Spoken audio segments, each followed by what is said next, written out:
Hey guys, welcome to the first ever Postgrad Asia Digital Roundtable. We have a very special guest with us today. Um, our topic today is very interesting.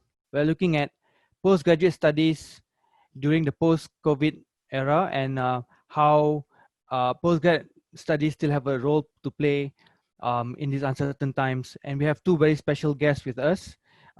First up, I would like to call upon Dr. Ezra Morris. Now, Dr. Ezra Morris is the Associate Professor and Deputy Director of the Institute of Postgraduate Studies and Research at Universiti Tunku Abdul Rahman, UTAR. Welcome, Dr. Morris. How are you Hi, today? hi, and yeah, I'm doing fine. And hi to everyone who's attending this roundtable. Great. So I would just like to remind the participants once again, keep your camera off, keep your mic off. But I want to see reaction. So if you can wave, please raise your hands. Keep the questions coming. Use the Q&A to ask questions. We will answer as many questions as we can. And up next, we have our second guest for the evening, also a very special guest. He is Dr. Eiad Yafi, Deputy Dean, Institute of Postgraduate Studies from Universiti Kuala Lumpur, UniKL. Can we have Dr. Eiad? Yes, hi, good evening, Hi, everyone. Hi, good evening, Dr. Eiad. Nice to have you here with us. Thanks, and thanks for having me in this webinar. All right, so Dr. Morris, Dr. Eiad, let's do things a little more relaxed, a little more fun. Let's start with some interesting stories based on your lockdown experience. Dr. Morris, has anything interesting happened during the lockdown for you? Have you learned any new skill? What are your observations on this? Okay, this is the first time I think I have experienced lockdown in my career and my life as well. So this was something quite new, and it was quite challenging to move from a traditional mode of teaching. And also, I think in Asia, most of us have been working on a face-to-face mode, whether it is in office or teaching or whatever it is.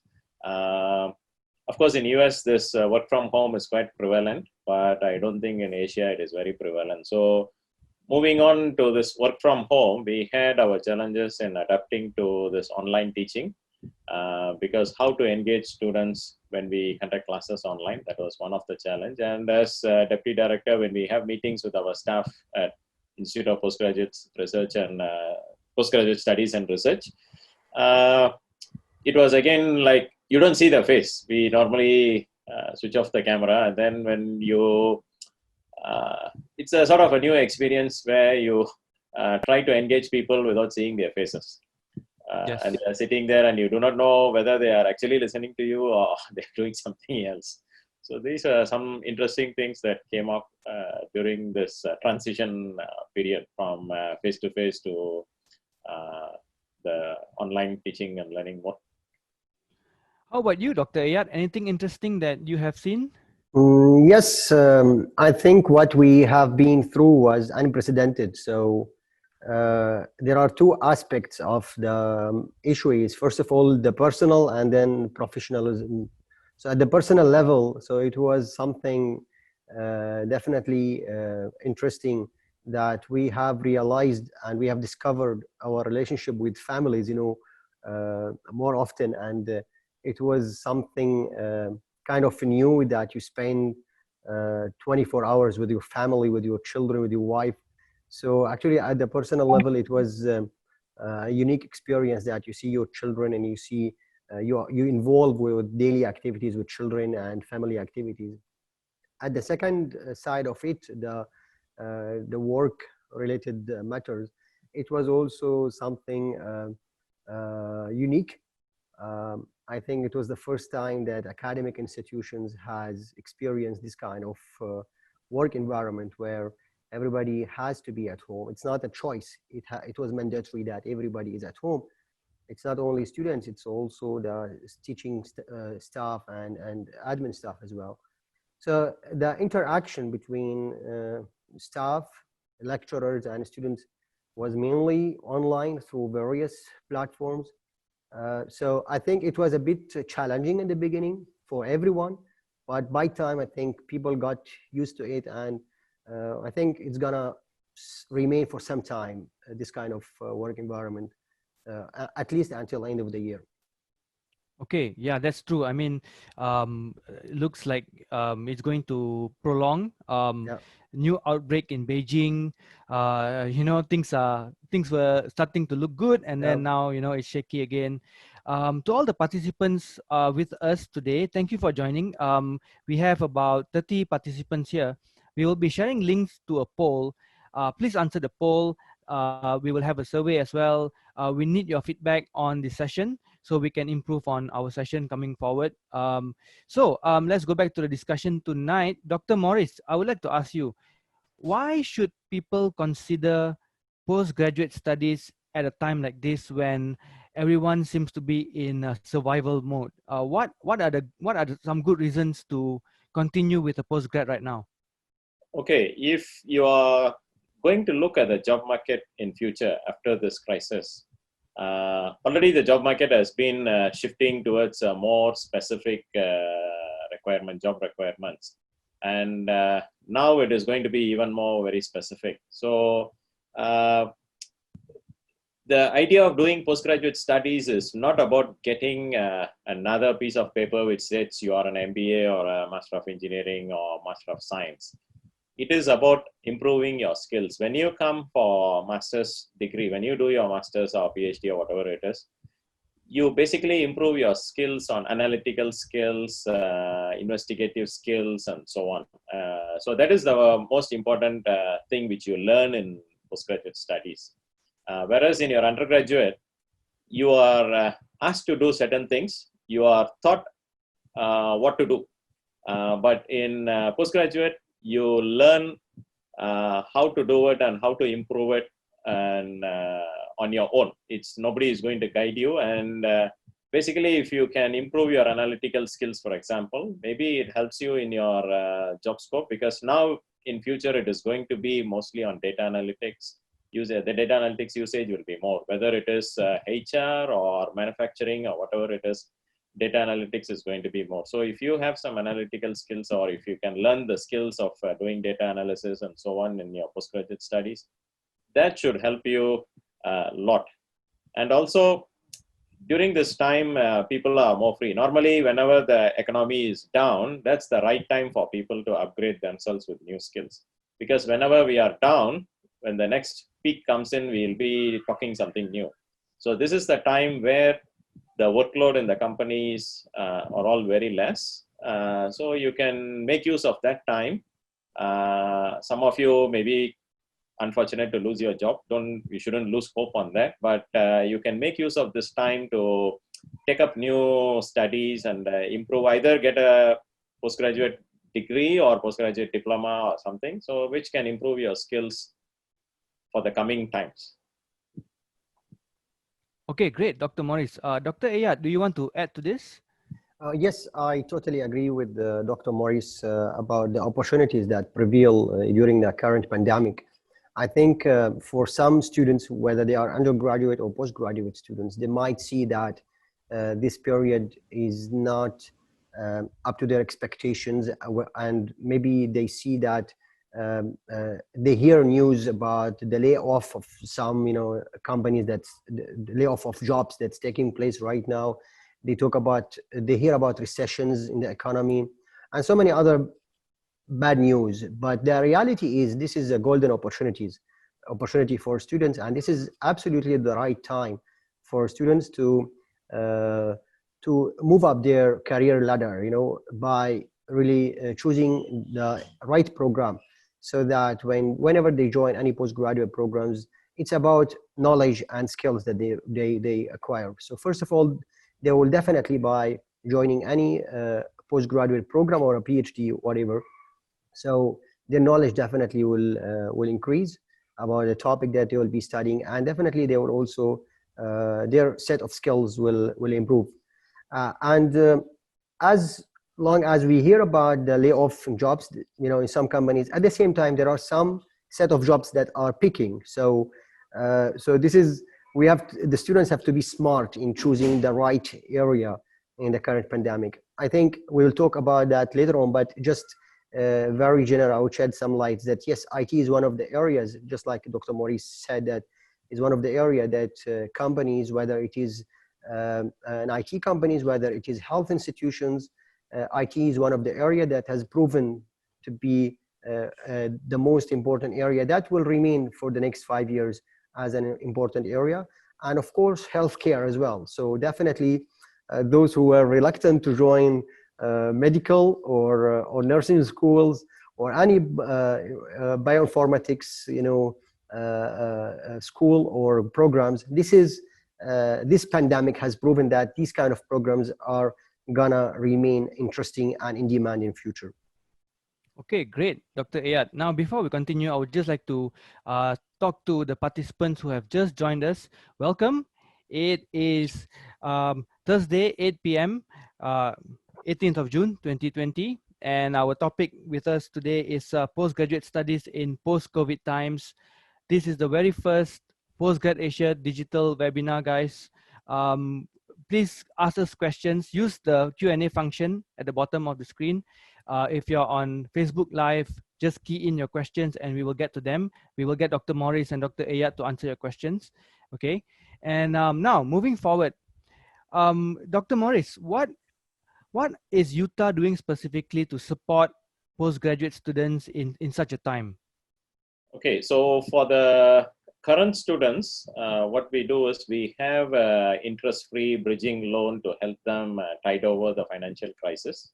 That is on the financial side. And for those new students who are joining us this semester, which has already started this week, we have given a 3 installment plan without any extra charges. So they can pay in 3 installments, one starting now, and then they can pay I think one is in September and the other one is in January. So they can split this first payment into 3 installments and then they can pay for that. So we have on the financial side, but on the for the current students who are affected psychologically, there is another aspect of people getting affected.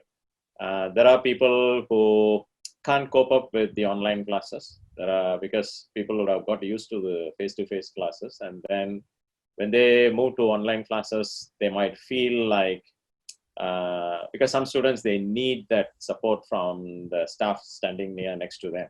So we are trying to have special sessions with them, and also those who are still need any further counseling, we have trained counselors to talk to them, to hear them out, because I think the best way to deal with this is to listen to them. So we have a counseling department, and we have trained licensed counselors, so they do support them on a psychological level as well. On the technical side, now it is very flexible because it's online. They can basically, we have the online platform, and we have Microsoft Teams through which we run our classes. So they can always post, and our staff are available anytime to answer such questions. Okay, great, Dr. Maurice. Dr. Eiad, what is UniKL doing to assist postgrad students in our times right now? Yeah, thanks for that. This is a very interesting question. Actually, University of Kuala Lumpur is a very large university. It consists of 12 campuses, and it's scattered across the country. And our number of students is around 22,000 students. So it's well inclusive of undergraduate and postgraduate students. So the university has taken many initiatives to consider the academic life of the students as well as the well-being of the students. So academically, so there has been a lot of initiatives by the university, whereas providing the online platforms for students to continue their classes. So just like UTAR, we have the Microsoft Teams that we have the license long time ago, and it was the right time for us to embrace the tool and utilize it to the max. And also we had our own virtual learning environment that it was in place already, and we have integrated both platforms to provide the best learning experience for students. And also at the personal level of students, when the MCO was in place. So the students were not allowed to travel. There was a travel ban between states. So many of our students had to stay in their hostels. So there was special task force at the university, whereas we were in charge of like providing all sort of needs of the students, from food to whatsoever needs the students they wanted, and that was actually supported by Mara. Mara has been kind to help us take care of our students. And when the travel ban was lifted, so we also the government has been kind to help us also to send our students back to their states and homes safely. So these has been the initiatives that took place for the current students. And just like also UTAR, when it comes to payment, so we have been, the management has been kind to allow installments to the students, so they don't have to pay during the MCO. So the payment was postponed until July and even until August in some cases. So even something also very interesting that we provided, because many of our students actually live in kampung, in villages. So some of them also have no internet connections to attend classes. So we have taken special care of those students. So in some cases, we have use manual ways of sending like materials to them in some cases, because they did not have access to the internet. And also, I guess we are one of few universities in Malaysia that have allocated a large budget in our university to provide free SIM card for all our current students, so that they can have, of course, the SIM card come with a data plan as well. So they will have free internet connection until end of the year. All right, that's great. Plenty of things going on. All right, so for those of you joining in, welcome to the first ever Postgrad Asia Digital Roundtable. Our poll is up. The first poll question that we have is: does your current financial situation affect your decision pursuing postgraduate studies right now? So it's a multiple choice question. Just answer yes, no, not specifically. We want to understand what your problems are when it comes to a postgrad study right now. And so let's move on to Dr. Morris. Dr. Morris, now let's sidetrack a little bit, okay? What kind of skills do you think are really important for job seekers, or even for students to pick up right now in this time? The specific skills now needed is you need to be a bit more IT savvy. I think that is one of the skills that you all need to have, because this one is everywhere they are working, either it's work from home or online teaching and learning and so on. So you need to be a bit more IT savvy. It's not like you're in the office, somebody does the work for you, but here you need to ensure that things work out well. If you are asking for specific skills that the person has to have, is a bit of discipline as well, especially when you are doing online teaching and learning, or even working. You need to be working from home. You need to be a bit more disciplined, because when you are learning from home, you always tend to relax, because when you are in the class, it's a different story. But when you are at home, you might think that, okay, let me go and get a coffee when the class is going on. During the class, you may not do that. So you need to ensure, you need to practice that kind of discipline. That is a skill in itself. You can't say discipline is something, it's an attribute and a skill that everyone should have. Then I think it shouldn't be much of an issue to tide over at this point of time. Like for me, if you ask me, I sit in front of my computer at 8:30 in the morning. Then by lunchtime, about 12:30, I just go and have something. And then by 1:30, I'm back.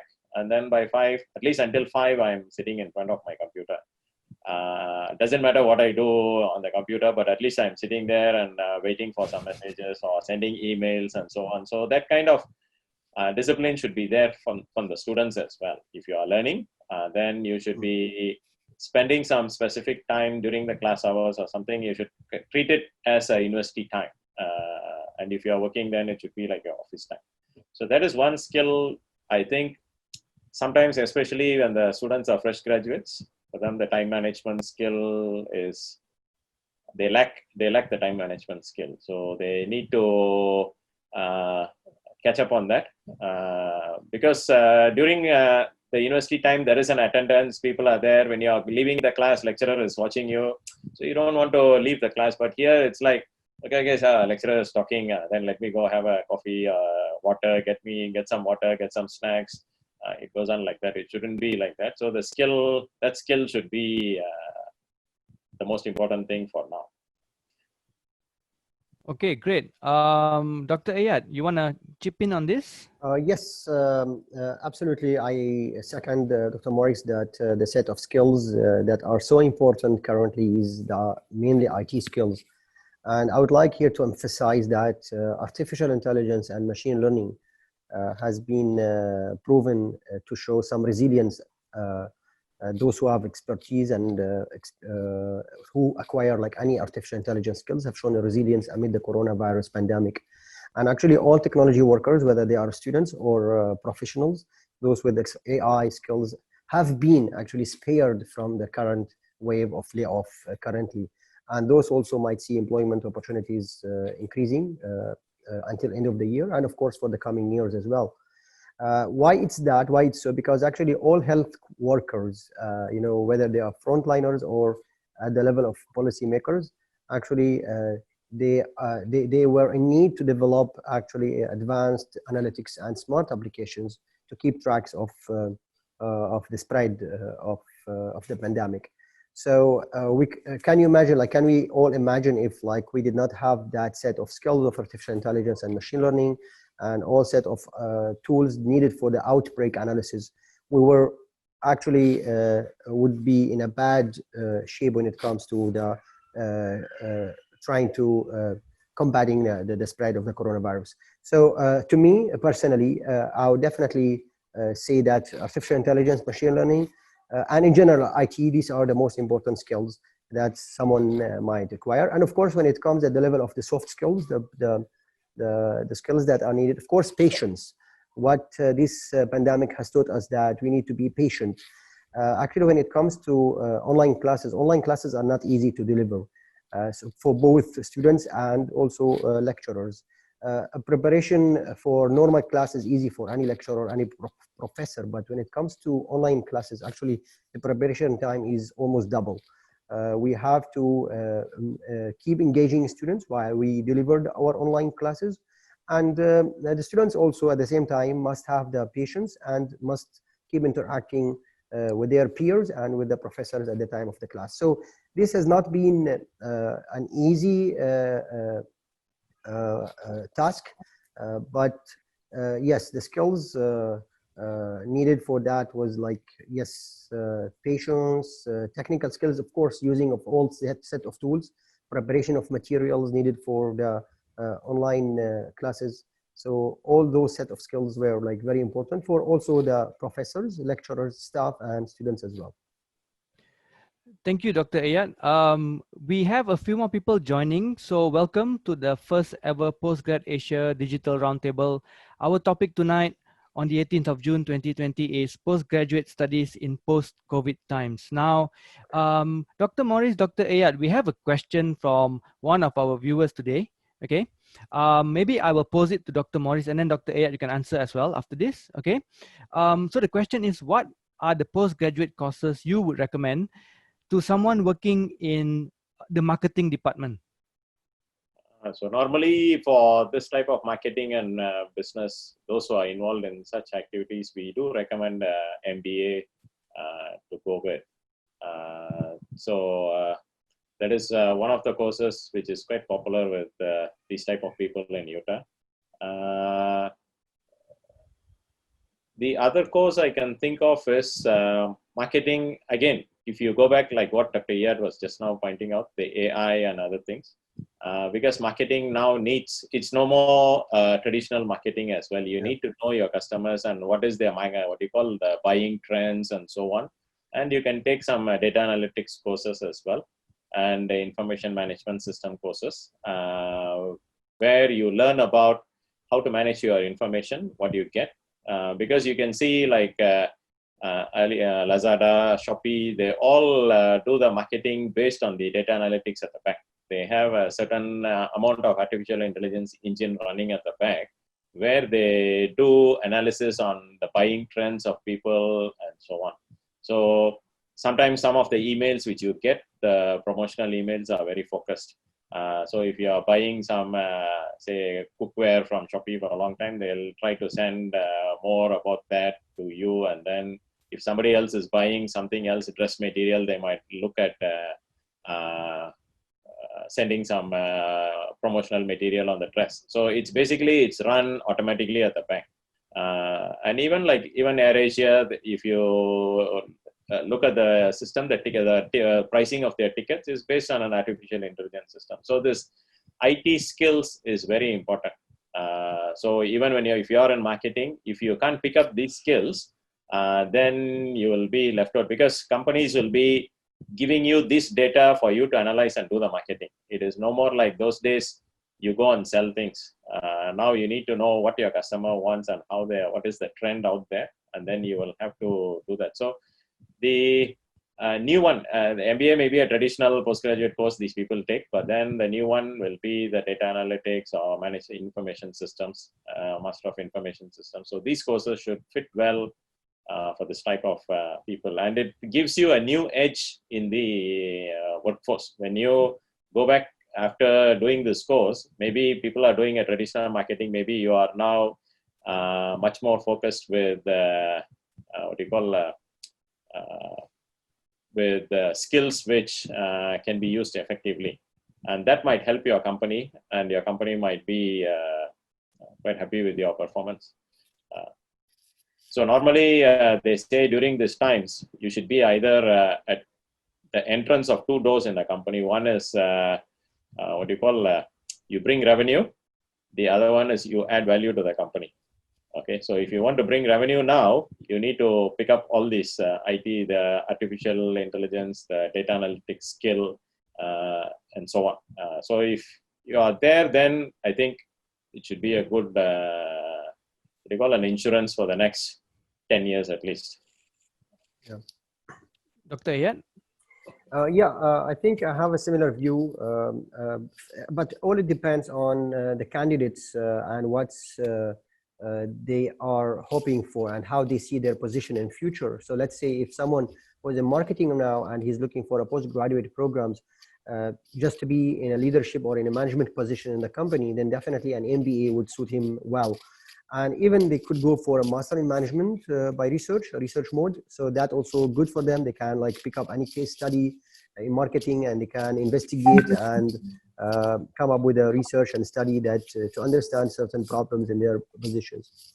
But if actually someone wants to study the new trend of marketing, not the traditional marketing, the marketing that's taking place using social media, understanding all the techie behind all the technologies behind all these new marketing technologies, then definitely I would recommend any master program in data analytics or data science. So anything that understands data is a good program. And these actually, there are good programs that are like 6 month or even 1 year programs, one master programs. And someone might really understand well how the data in marketing actually can be used and utilized to increase the benefit in companies or to solve critical problems in any companies. And that can help really decision makers in any companies to tweak their policies based on the findings of any marketing studies. So I'm fan of any data science, data analytics programs, because I see an important need for those particular set of techniques. And actually, I have also one point of view here is that to me also data analysis nowadays becomes just like any basic IT skills that we used to learn in like 10 years ago. 10 years ago, 15 years ago, everybody was like wanted to learn Microsoft Office, Word, PowerPoint, all these set of basic skills. Nowadays, I see that in 2020, we are in 2020 now, moving towards 2021. So to me, data analytics is becoming a basic skills that anybody needs to have knowledge of and have some kind of experience, even if you are not an IT student, even if you're studying like business or social science or medicines, or whether you are in chemical engineering or doing any sort of studies, any field, any area. So I definitely recommend someone to have sense of understanding of data science and data analytics, because it is so important these days. Okay, great answer, Dr. Eiad. Thank you so much for that. Thank you also, Dr. Maurice. We have more questions. Now, this question is a bit more interesting. So we have Nur Alia. Nur Alia asks us, I would like to pursue my postgrad overseas, but since now with the COVID, I'm worried that it might affect my pursuit. What are your advice? What is your advice on this, Dr. Maurice? Okay. A lot of people have the ambition to go abroad to get new skills and new ideas and fresh knowledge. And as an academic, I do encourage people going to all directions to seek new knowledge, because knowledge is not limited to one place. So it'll be good if you can get a chance to go abroad and do postgraduate studies, because the way, say for example, you do a marketing degree in UK, maybe there the culture is different, which brings, when you come back to Malaysia, you bring back that culture, and then you can try to incorporate in places where you work. But due to the current situation, it may not be possible to go overseas, because a lot of countries have closed their borders and they all have a lot of restrictions. And even Malaysia, I think Malaysians can't go overseas as of now. They haven't opened the borders yet. So the best is you can think of doing a postgraduate study in Malaysia. You need not be worried about the quality of the courses what you are going to take here in Malaysia, because all the courses in all the universities in Malaysia are accredited or monitored by MQA, as well as the Ministry of Higher Education. And we benchmark all our courses with the overseas universities. So as far as the course content and the quality of the courses we are on par with most other foreign universities. We can't say that we are lower than them. We are on par with them. The good example is you can now see the QS ranking and the THE ranking. A lot of Malaysian universities have come on the ranking. So both use a different methodology. So it doesn't mean like if you are high in THE and not there in QS, you don't have to worry about that. But at least most of the private universities and public universities are there. And is ranked 57 in the world, so which means it says something about them. So basically doing a degree in Malaysia doesn't deprive you of anything. You can just join here and get a degree. But again, yeah, I do agree that going overseas may help you get some new skills, learn new culture. The work culture may be different in Australia, and the work culture may be different in Singapore and Taiwan and China or UK. So when you come back, if you are coming back to Malaysia, I hope most of them will come back to Malaysia after they finish their studies. So you bring back that culture, and then you slowly try to incorporate it into your work. So that might give you an edge as well. But as of now, also if you don't go abroad, also it's still fine, because we do have good courses in all our local universities. Okay, thank you, Dr. Maurice. Dr. Eiad? Okay, I don't know, to me, I love traveling. You know, I lived almost 8 years of my life in India, studying in India, doing my master and PhD. And now this is my 7th year in Malaysia, working at the University of Kuala Lumpur. So I do understand the point of view of those who were planning to travel overseas to study in UK, in Australia, and US, and many other countries as well. I do see that. But this is unprecedented situation, and students are unable to travel in and out. Traveling is not allowed. So some might say, okay, let me wait, but how long you could wait? You know, we don't know. There is uncertainty about the situation right now. So my recommendation is for anyone who was like planning to further his study and her study outside, so no, to opt for a Malaysian university now. And as Dr. Maurice said, that there is no compromise of quality in Malaysia. I've traveled to more than 25 countries. I've been to so many universities. Malaysian universities are not, at lower quality than India or UK, for instance, or any other country. So you have really good universities here. We have good accredited programs. And there is something interesting here. Probably those who are planning to travel, they are not hoping to travel only for the sake of study. They are looking for like life experience. They're looking for different culture. They're looking for probably different weather, because Malaysia is so hot country. So what they could do, for instance, like there are options for them here. Malaysian universities, when it comes to like master programs, there are so many partnership between Malaysian universities and overseas universities, where the students study like 1 year in Malaysia, 1 year in France, 1 year in UK, 1 year in Netherlands, for instance. So for this year, like you could, because now we cannot travel, we don't know when will the travel ban is lifted. So this year, someone might really plan to study at one of the universities here in Malaysia, which has partnership like with countries in Europe, Australia, South Korea, and so on. UniKL, we have like, I don't know about UTAR, but definitely all universities here have partnership with the various countries. Like we have very strong partnership with French universities. We have partnerships with South Korean universities, Australia, UK, Netherlands, and so on.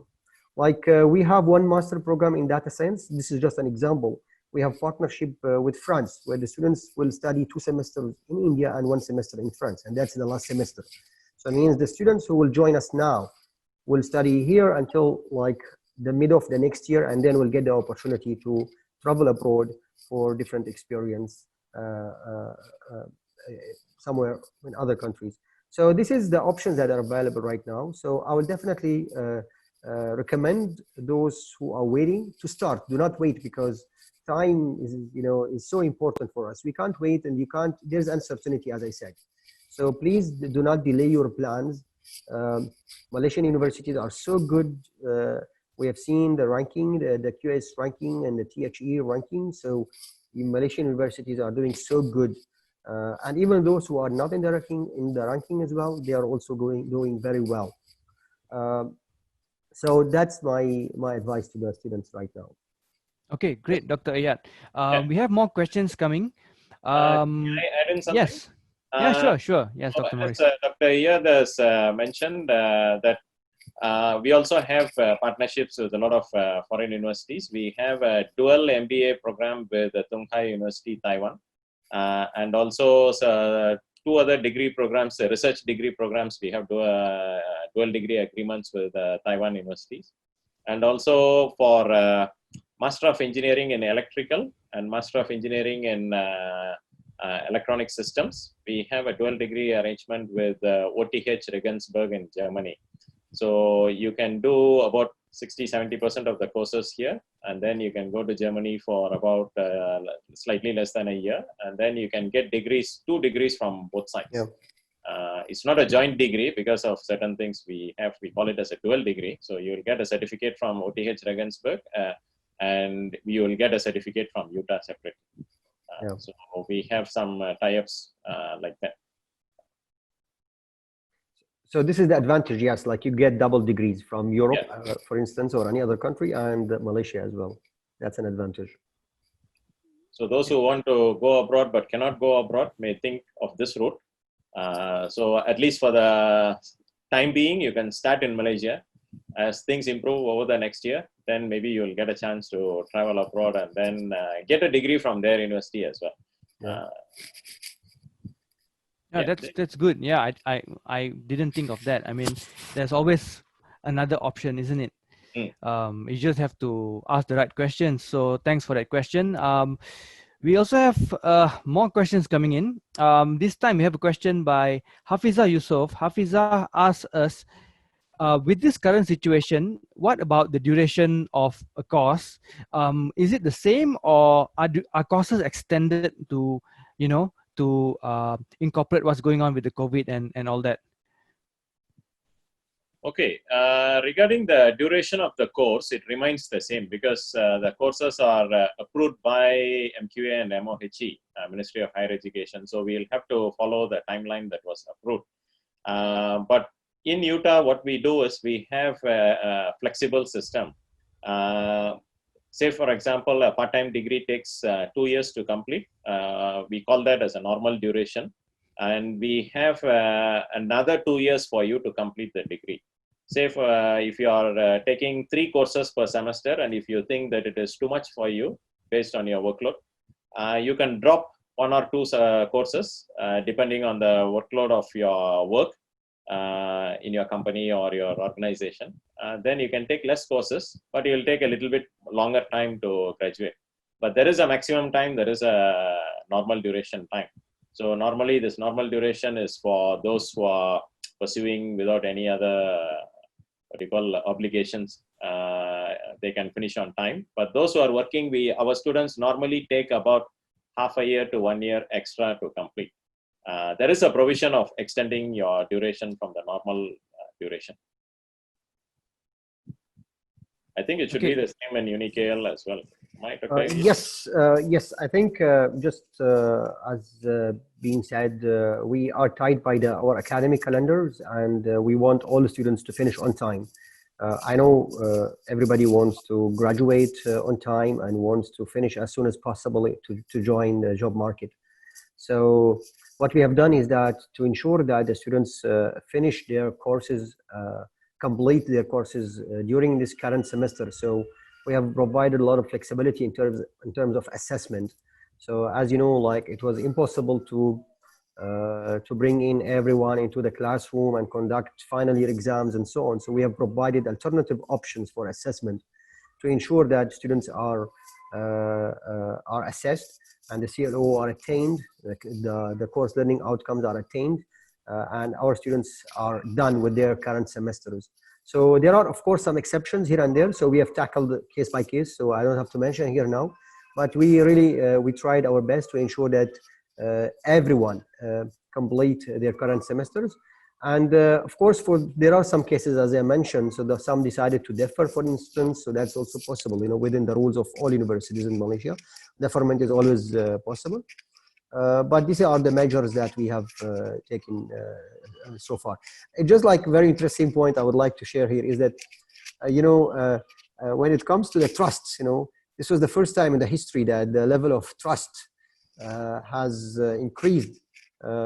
You know, if you just, okay, I keep tweeting on those issues. So if you want to follow me on Twitter, so you can just have a look at my tweets when it comes to the trust and ethics. You know, in universities, if a professor, one of us, me or Dr. Morris, wanted to conduct online classes before this pandemic, then our head of department or the deans would say, no, it's impossible. We are not going to do it. So it was like out of sudden, all possible. You know, we are allowed, we trust each other. The students trust lecturers, the management trust lecturers. We trust our students as well. So even when it comes to the assessment, you know, out of sudden, like, you know, we are not going to check on whether someone is cheating or someone is copying from another, or simply the trust has increased. And that's something unique. I really appreciate how the trust in our institutions has increased among different levels and different layers. So it's something really to appreciate. Students, wherever they are attending classes. Lecturers are providing their assignments to them in different ways. And we are trying to really get the best of that experience. So this is just something I wanted to share here. Yes, very interesting. I think it's all connected, isn't it? And the other question we have, very interesting. This question comes from one of our viewers here on Zoom. If someone is working, what kind of study mode would you recommend for postgrad? Dr. Morris? If somebody is working, I believe you are looking at upgrading your career. So you already got a job and you are now looking at moving up the career ladder. So that is the main objective you are looking for postgraduate courses. So for these type of candidates, we would recommend the coursework mode of courses. Research is, you can also join research if you are very much interested, but it will take a lot of your effort. especially when you are working. Most of them may not find time to sit down and do all the critical analysis and so on. So it's a bit difficult for those who are working. Of course, we do have people who are working and doing part-time with us for the research mode, but most of them are academics at other institutions or within our own institution as well. So for them, it is a much more easier. But those who are coming from companies, a very handful are from some of the research companies that basically are involved in research. Some of our medical science courses have one or two who are from the National Kidney Foundation and so on. So they have completed their PhD with us as a part-time, but they do sort of some research work back in their organization as well. So it is easy for them. But if you are involved in a management level courses or management level jobs, you can take coursework. That will be much easier. You just attend class, take exams, and do a project, a research project, a small one, and then you can get your degree. We also have another mode, which we call as the mixed mode, where the research project weightage slightly increases. Usually it is about 10 credit hours out of the 40 which you need for a master's degree. 10 is for project, approximately about 10. But for mixed mode, it is about 20. And for research, all the 40 credit comes from the research thesis you need to submit. So it's quite heavily weighted. So it might not suit for many who are working currently. Either the mixed mode or the coursework mode should be best fit.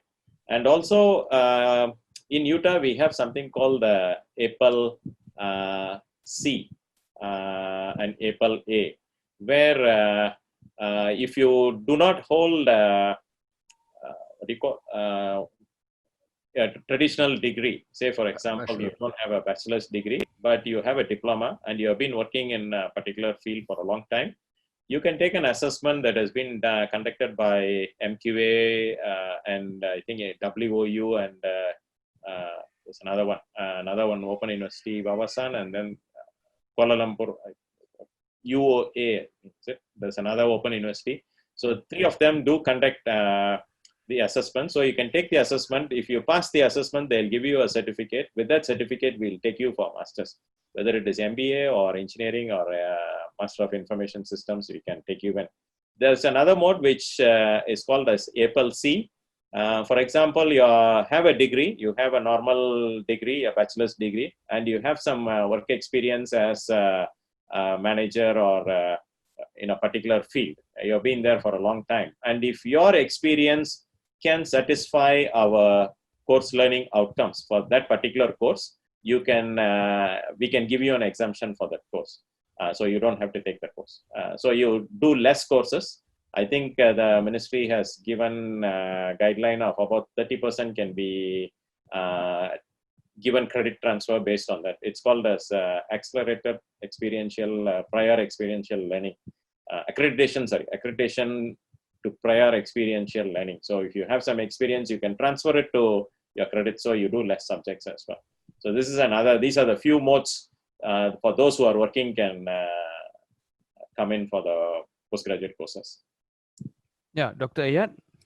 Yeah, the same rules that Dr. Maurice mentioned applies to us as well. So yeah, we have APEL C as well. So those who don't have bachelor degree but have work experience for a couple of years, so they can apply and they can be admitted directly into a master programs. But what I think the question is about mainly like what courses that those working adults that may choose. So we have a few programs that we call weekend programs, like we have MBA that are offered on Saturday and Sunday only. So these are programs that suits those in Kuala Lumpur or in Malaysia in general who are working during the weekdays. We have also a few programs that we call mixed mode. So it's like 20 credits course work and 20 credits dissertation. So these are also offered, a few programs are offered on the weekend. So there are in Malaysia, this is very well known programs. So especially when it comes to MBA and of course other programs as well. So if anybody is interested to know more about those programs, so they can contact me or Dr. Maurice, or they can also Google to find further information about the universities that offer weekend programs. Okay, great. So I would like to thank everyone who joined us on live on Facebook. We have quite a few on Facebook Live. We have quite a few on Zoom as well. This is our very first Postgrad Asia Digital Roundtable, and we have Dr. Morris from UTAR and Dr. Eiad from UniKL. And our topic is Postgrad Studies in post-COVID times. Things have changed. You know, the way we work, the way we study, the way we even live every day has changed, right? Because we are working from home, we can't really go back to the office or go back to the university yet. We are taking turns and shifts and all that. There's SOPs, so many things to do. So we have another question from one of our viewers here. It's actually directed to Dr. Eiad. Dr. Eiad, you mentioned data analytics, and you mentioned that software-based skills are really important. And Dr. Morris, you can chip in as well after this if you want. Okay, software-based skills are really important. Can you give examples of software for fresh graduates to master so they can actually secure their first job better? So are there any software that a fresh grad can learn on their own time maybe to actually improve their chances at getting a job? Thanks for the question. It is a very important question. Yeah. So as I mentioned, when it comes to data analytics, and data science, so it's all any study, any field that study data in general. So there are so many courses, there are so many programs, softwares, and languages, programming languages that anybody can pick up to learn about data science and data analytics. So the most common languages, my background is IT, so I know a lot about that. So Python and R. So Python is a high-level programming language that has become very popular and very strong and very efficient. So if anybody would like to learn or to get into data science and data analytics, so I recommend learning Python or R. So where to find resources and how to get into courses on data science and R and so on, and Python. So there are so many platforms available, and there are so many courses. Of course, beside the two main platforms, that's Coursera and edX, there are so many other good platforms that I may recommend. So anybody can contact me. I'm happy to share those platforms. So anyone who have like even a little bit of knowledge of IT can start these tracks of data science, and they can complete a set of courses needed for someone to be a data scientist. Sorry. So the answer is like Python, I would say. There are so many other like tools and softwares available, but like even Tableau is like Excel based, but I don't. It's even popular in some organizations, but I will definitely recommend Python or R because it's open source languages and it has a lot of applications and it's widely used. And for your information, there is lack of expertise in data science and data analytics in Malaysia. I receive on daily basis calls, WhatsApp messages from industries, from people in the industry, from professionals in the industry, from banks, from IT companies, and they always ask me, do you know anybody with expertise in in Python, data science, data analytics? Please share the CV with us because there are jobs. So the fact that like whoever says that not many jobs in Malaysia right now because of the pandemic, because of the recession, no.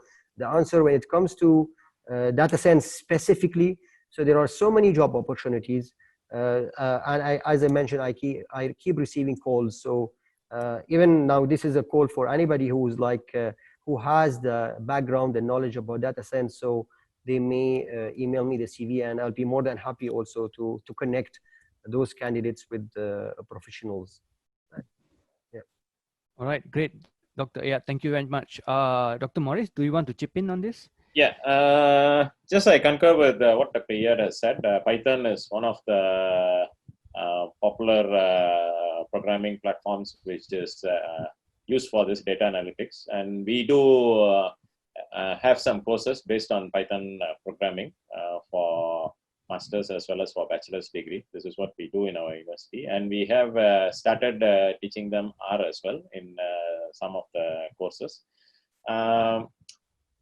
So if not only for normal, what you call, like he has told about the bank, what you call the jobs in bank needs Python software. And also, if you are in the engineering background, now they are talking about IoT.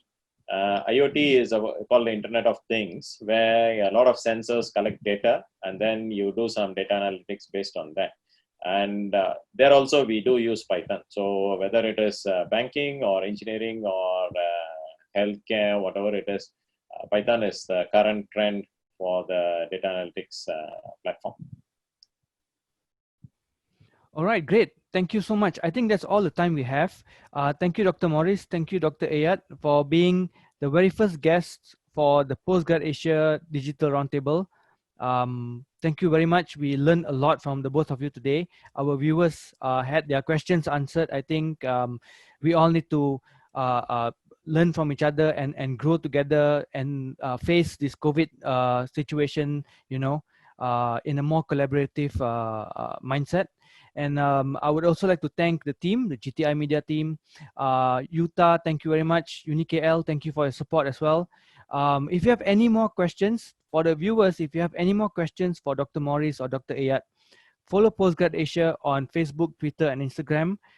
We have shared the links, so please follow us there. Thank you once again, Dr. Morris, Dr. Eiad. Pleasure having you. Thank you. Thank you for having me. Yes, okay. Thank Right. you. Thank you. Good night. Bye-bye. Good night.